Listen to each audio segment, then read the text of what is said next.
steps, literally, okay? She's been having a little trouble standing up here lately, okay? We tend to fall if we don't pay attention to where we're going, don't we?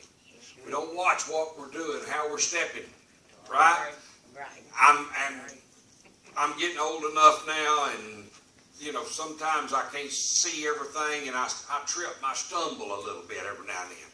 Well, what he's actually telling us is we need to be cautious with how we approach God's house.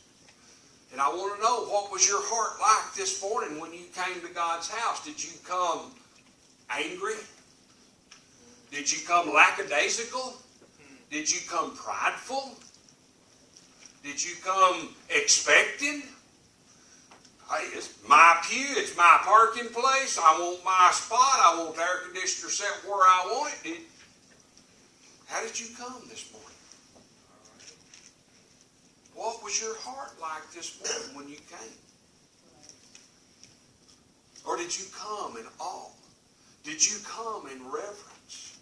Did you come humble this morning?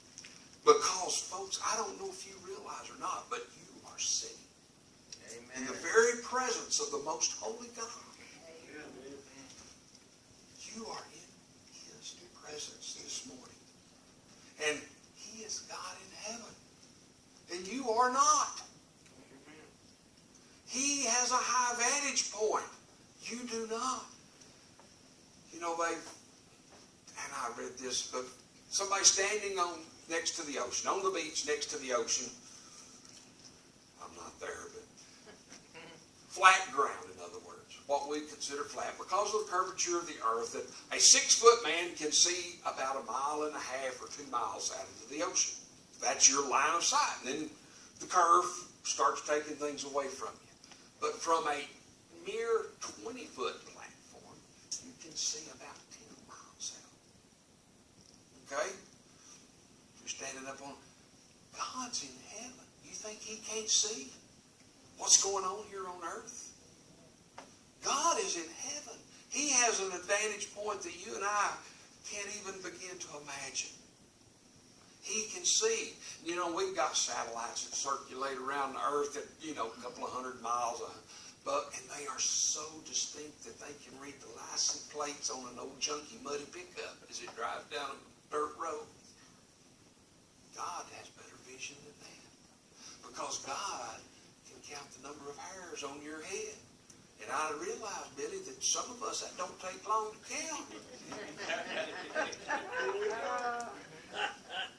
But God knows the very words, the very hairs on your head. He knows what's going on. And yet He allows us to come into His presence. What are you going to come into Him with today that He is not aware of? What attitude are you bringing into the most holy God? If you bring in an attitude of pride, just my church, I belong here, that's my spot. Just a few chapters over in Ecclesiastes chapter 10. What verses is that? Oh, I'm sorry, Proverbs. Let's go back to Proverbs. I was looking at it.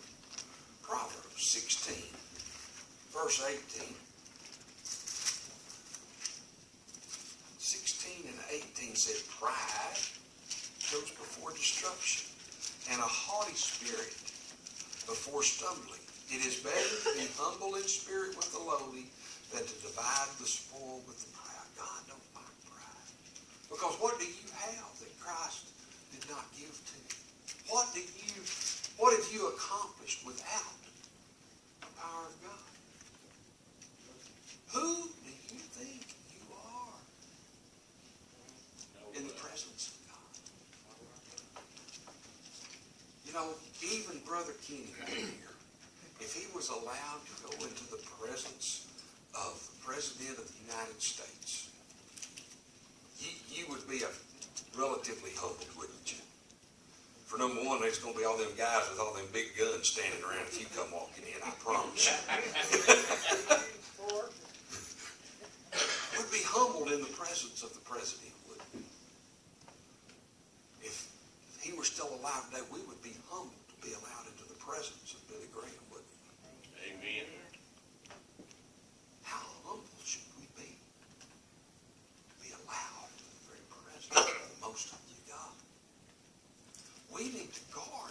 attitude. We need to double check ourselves before we ever get in the car in the morning. Yeah, I know, you mamas, y'all are fighting with kids and wrestling with your husband. And I realize all that stuff's going on. But when you are coming to God's house, what is your attitude?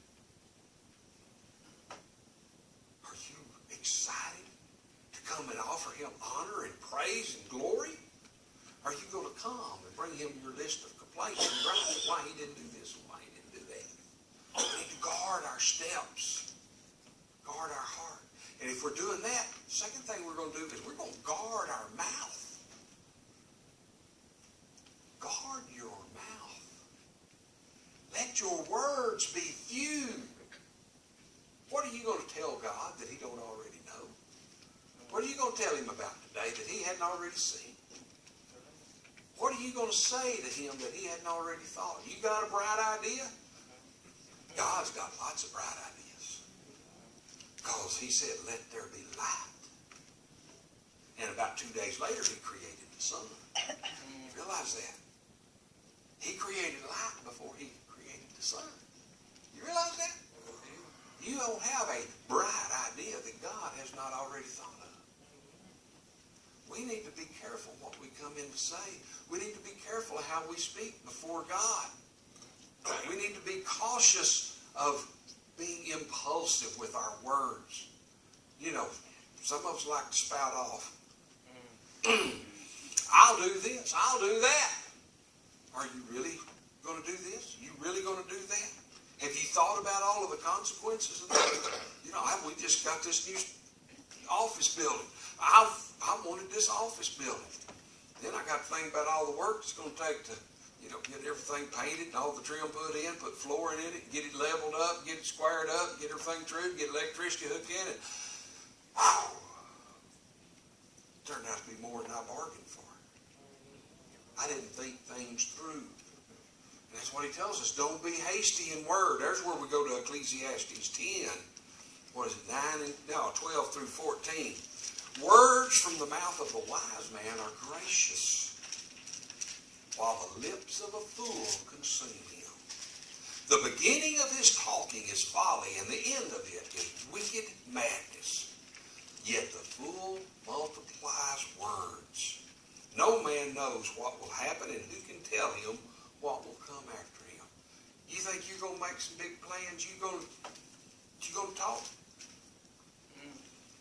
God ain't interested in the talk. God already knows. God already knows your heart. He knows what's in your heart. Yes, we need to come and we need to offer our petitions to him, but let's don't get carried away and start making deals and offering to do this and offering to do that. If he'll just do this, you don't make deals with God, because he is God and you are not. Can I say that again? He is God and you are not. Amen. We need to be humbled before God. We need to be cautious of our words before God. Do our words please him? Do our words glorify him? Do our words magnify him? Or we spending all of our time offering words that glorify, honor, and magnify ourselves? Some of us do that, don't we? We are to be humbled before God.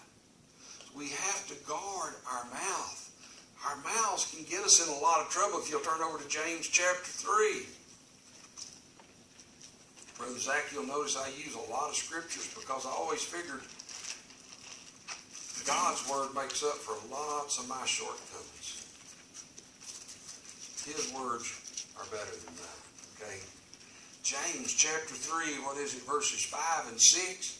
So also the tongue is a small part of the body, and yet it boasts of great things. Oh yeah, I can see how great a forest is set aflame by such a small fire. And the tongue is a fire, the very world of iniquity. The tongue is set among our members as that which defiles the entire body, and sets on fire the course of our life, and is set on fire by hell. Our tongue can cause lots of problems. We can start, well, who's that sitting over there? Well, why are they in my pew? Ooh. If we're here to honor and worship God, we don't want everybody coming into our house. everybody to come into the very presence of God. And who am I to say that Justin ain't wearing the right kind of clothes this morning? Who am I to say that Miss Marie don't need to be sitting right there? Who am I? I ain't nobody. Amen. Bro, you didn't have to amen, man. We've got to guard our mouth. Think about what you say too many times, and I am guilty. My mouth engages and my brain disengages. You know, like Mama always said, if your mouth is working, your ears is closed, and it needs to be the other way around. And that's what he tells us here in that first verse. Come in to listen. Now, we ask a question. I didn't understand that, God. You want to clarify that a little bit? Okay. God can clarify that, but I'm not coming in here to tell God what to do. I'm not coming in here to make boastful, loud claims before God. And then the third thing that we need to look at, because it said, let our words be few, so I'm going to try to keep this short this morning. We've got to guard our actions. You know, it's telling us there, from many dreams, or our dreams comes through much effort. But the works of a fool is through many words. I studied on that a while. I thought about it. How many of you have dreams? Ambitions, goals in life? I used to want to be a big country star. I was going to be me a country singer. Out there on that tractor, I had that radio sitting right there on the fender of this 10-box cab, and I sang loud. Now, I sang bad, but I sang loud. I knew every country song by heart. You know, I had every word. I was going to be me a country singer, but guess what? I talked about it a whole lot, but I didn't ever want to put the effort into doing what it required to get the job done. I didn't want to do it. I was lazy, but I talked about it a lot. I talked the talk, but I didn't walk the walk. If you have a dream, if you have a vision, what's the vision of this church? Do we want this church filled? Do we want people coming to know Christ? That's a great dream to have, but guess what? We can't just sit here and talk about it on Sunday mornings from a good-looking preacher that stands up here, or even when Zach gets up here. Okay? No, we got to get up, get out, and go do the work required. We got to go knock on the doors. We may have to walk down a muddy road. We may have to face some mean, snarling dogs out there. There's a bunch of mean dogs around here, looks to me like, y'all. They scare me. But there's people around here that don't know Jesus. Do we have the dream? Do we have the vision of inviting those folks to know Jesus? Do we have the vision of them coming to join us in worshiping God? We're going to have to get up and go out to them. They're not going to come flocking in here, y'all. Amen. Dreams don't happen without some hard work. You know, when we fulfill our dreams, I fulfilled my dream of having my own little office building outside, y'all. But I had to put the work into it. I would not have done the work if somebody hadn't been cracking a whip, I promise you. I don't know who that was, but there was somebody cracking a whip over me, because I got tired real fast. She's good at cracking the whip.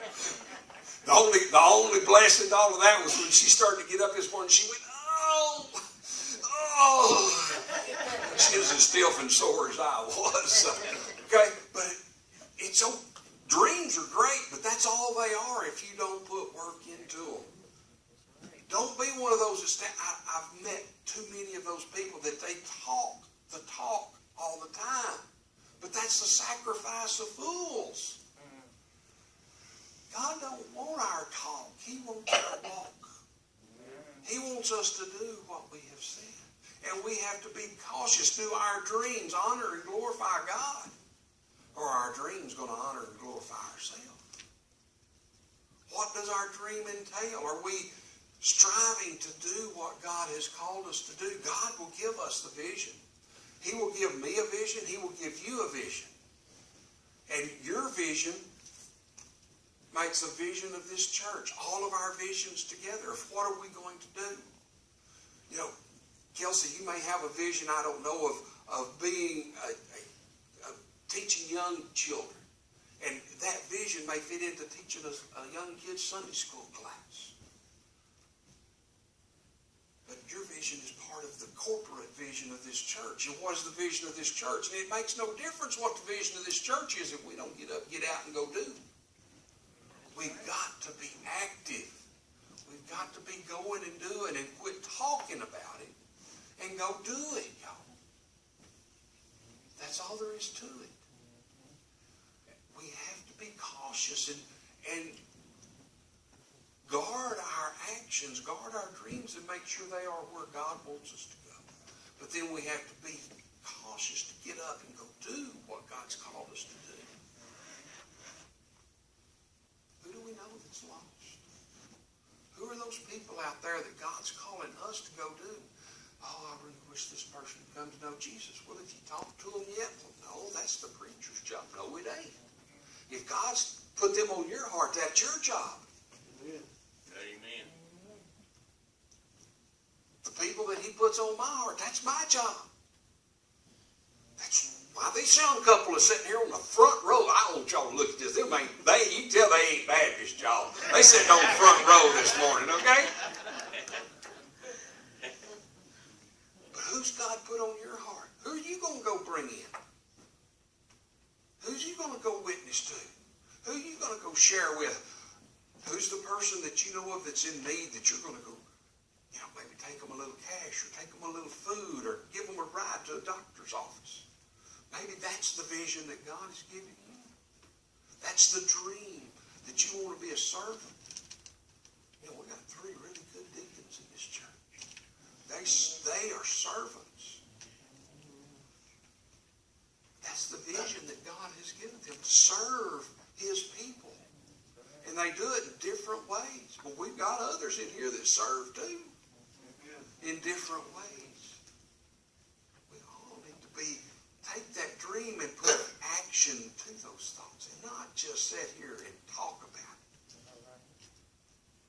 I had a good friend from high school.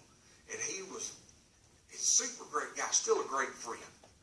Lives right down the street from us. So, well, not down the street, but in Wells, down yonder, okay? But he always had these big dreams, big ideas, big visions, and he'd tell me all these things he was going to do, whether it was going to be, through teaching RAs or whether it was going to be doing this singing or doing that. He always had it, and he always talked a lot about it, but he never got anything done. Never got anything done. If your attitude is right, if you've guarded your steps, and you came into God's house, and your eyes were focused on God, and you realized who God is, your words were going to be guarded, and you're not going to make these rash, hasty promises to God of all these great things that you're going to do. You're going to have your dreams focused, because your actions are going to be guarded, and you're going to be going in the direction that God's called you to go, and you're going to have the impetus to get out and go do the things that God's called you to do. And your steps will go in the direction God wants you to go. Your words will say the things God wants you to say. And all honor and glorify God. That is what we were created to be. I really think when we finish 2 Timothy and Titus, we're going to go to the book of Ecclesiastes, and we're going to start a study of Ecclesiastes. Proverbs is a little bit long right now. We're going to start. There's so much wisdom in Ecclesiastes that we as a people need to know of how to honor God with our lives, how to live the life that God's called us to live, to do the things that God's called us to do. We've got revival beginning next week. Revival should have already begun. We've got services beginning next week. But right now, today, is your heart where it needs to be? Is your attitude right?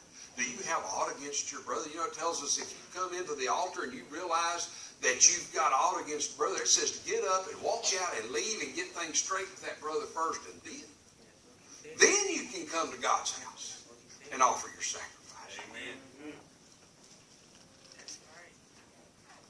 Have you got aught against your brother this morning? We're causing some divisions in our church. We got friction going on. Not that I'm aware of, but we don't ever know, do we? Amen. Let's get our hearts right this morning. Because if we're not in one accord, each one of us go in the direction God's sending us, doing the things God's called us to do. Watchful, cautious, carefully, in an attempt to honor God with our lives. Where's your heart this morning? Is it honoring God? Have you said things that you probably wish you hadn't said? Have you had some dreams that maybe you haven't followed through on and tried to accomplish? I don't know where your heart is this morning. That's between you and God. But if there's something you need to get straight right now, it's fixing to be the time to get that straightened out. Maybe you've never accepted Jesus as your Lord and Savior. You want to be His child today. Now that's a lofty goal. That honors God. Amen. Right now is a good time to accept Jesus Christ.